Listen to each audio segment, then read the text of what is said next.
From the Fox 29 studios, this is Good Day Philadelphia Weekend.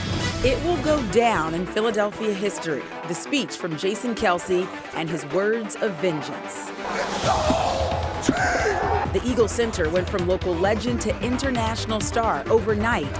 And if you hadn't had enough, you can meet him and other Eagles later today. And breaking news out of Northeast Philadelphia. A carjacking gone wrong forces an off-duty correctional officer to pull his weapon.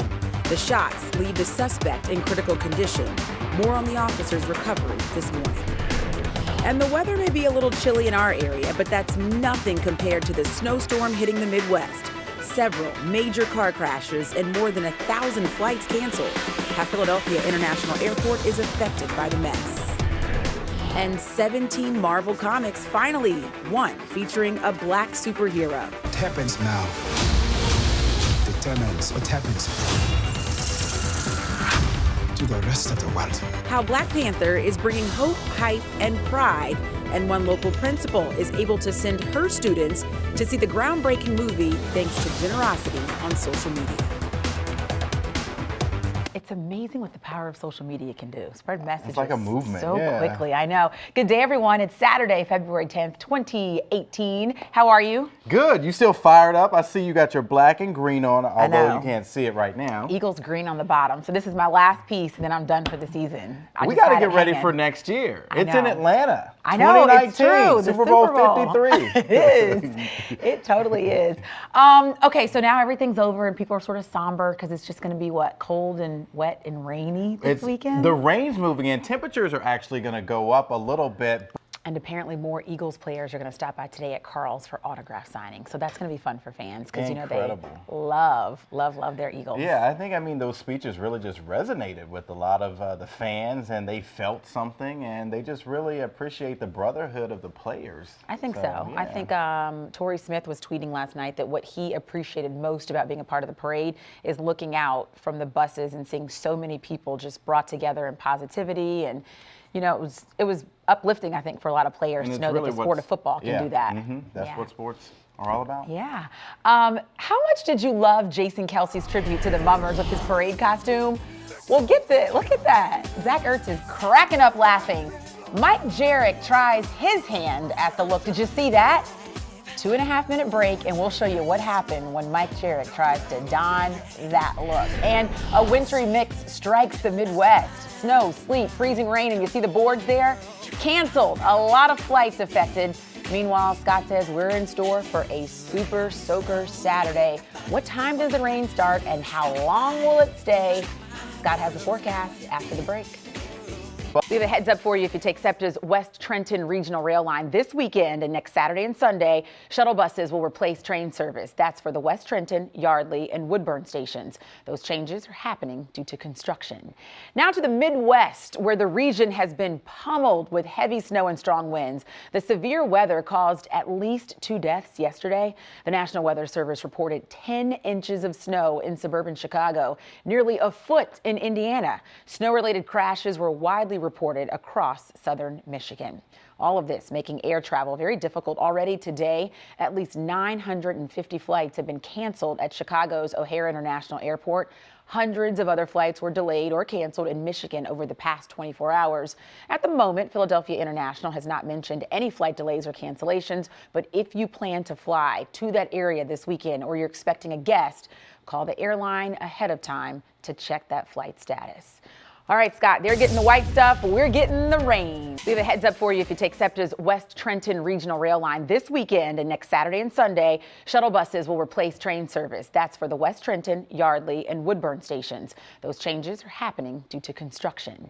Now to the Midwest, where the region has been pummeled with heavy snow and strong winds. The severe weather caused at least 2 deaths yesterday. The National Weather Service reported 10 inches of snow in suburban Chicago, nearly a foot in Indiana. Snow-related crashes were widely reported across southern Michigan. All of this making air travel very difficult already today. At least 950 flights have been canceled at Chicago's O'Hare International Airport. Hundreds of other flights were delayed or canceled in Michigan over the past 24 hours. At the moment, Philadelphia International has not mentioned any flight delays or cancellations, but if you plan to fly to that area this weekend or you're expecting a guest, call the airline ahead of time to check that flight status.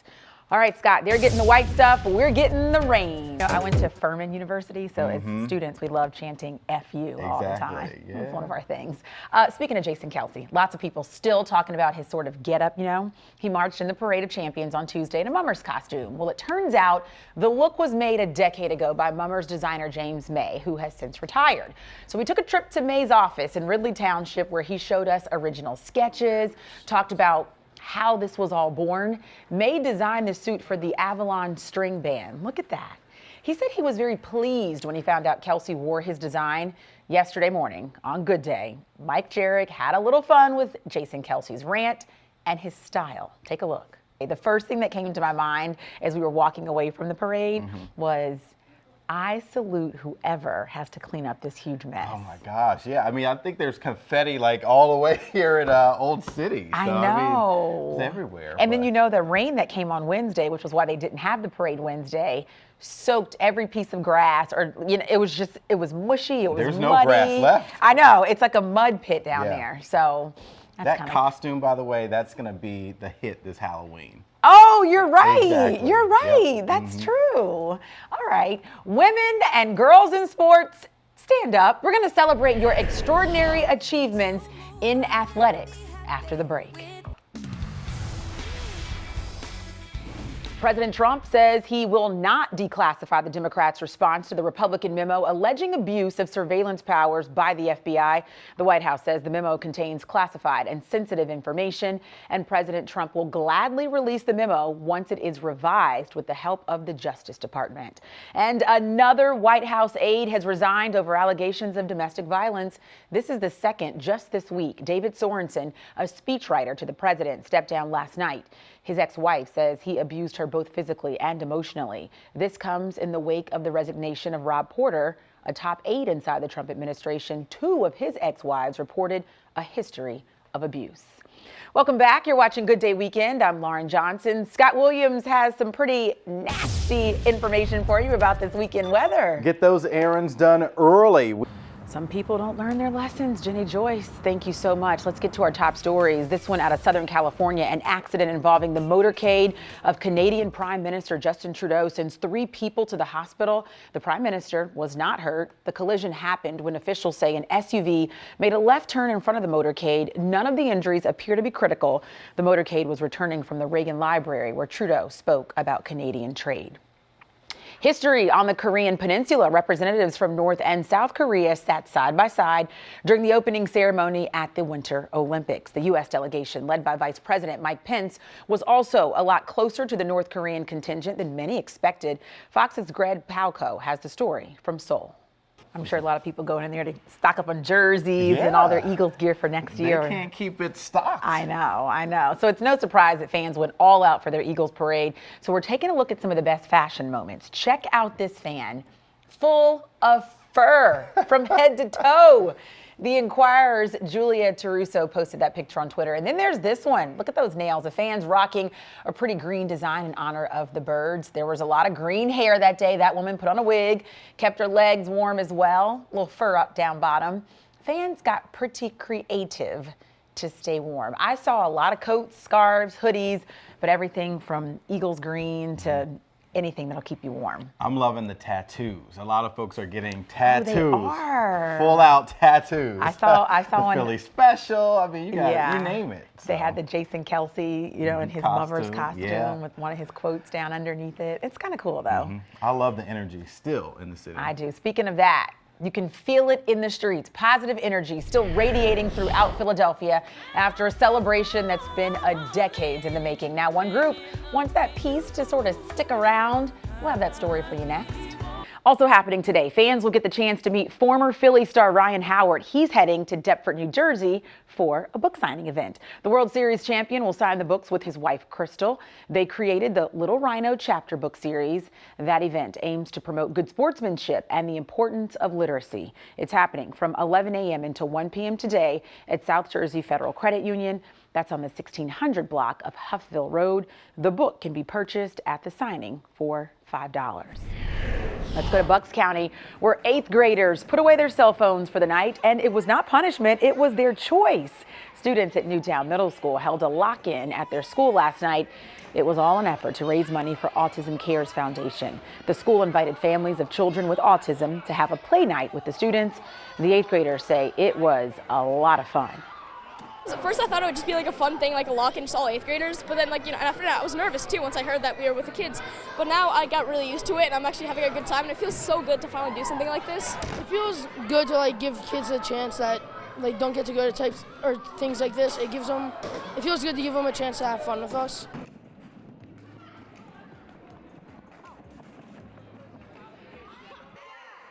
Donated $25 to participate. They all donated $25. That money goes to fund other activities for children living with autism. With the city on an all-time high right now, one group wants to keep the peace. Our Bill Anderson shares their mission to bring Philadelphia together once and for all. A lot of people are doing a lot of things for this, but that local principal, she had this posted, and yesterday I saw it on social media. I sent it to Candace. We got to get her in so we can help spread the word for her students because she's in a school where they're culturally disadvantaged. In 45 minutes, $2,000 from the community. Great. I'm sure she'll definitely reach that goal. So. I know. Chadwick Boseman, he is from South Carolina. So. Oh, really? Yeah. I'm no from idea. South Carolina. You went to school in I went South to school Carolina. in I think South he's from Carolina. Anderson, South Carolina. So not far from doing big things. Greenville. That's cool. I didn't know that. You may not be able to buy love, but those romantic gestures definitely add up. Shower your lover with Valentine's Day gifts that won't leave a heart-shaped hole right in your pocket. Also trending this morning, why social media users are saying, oh snap, to Snapchat's latest update.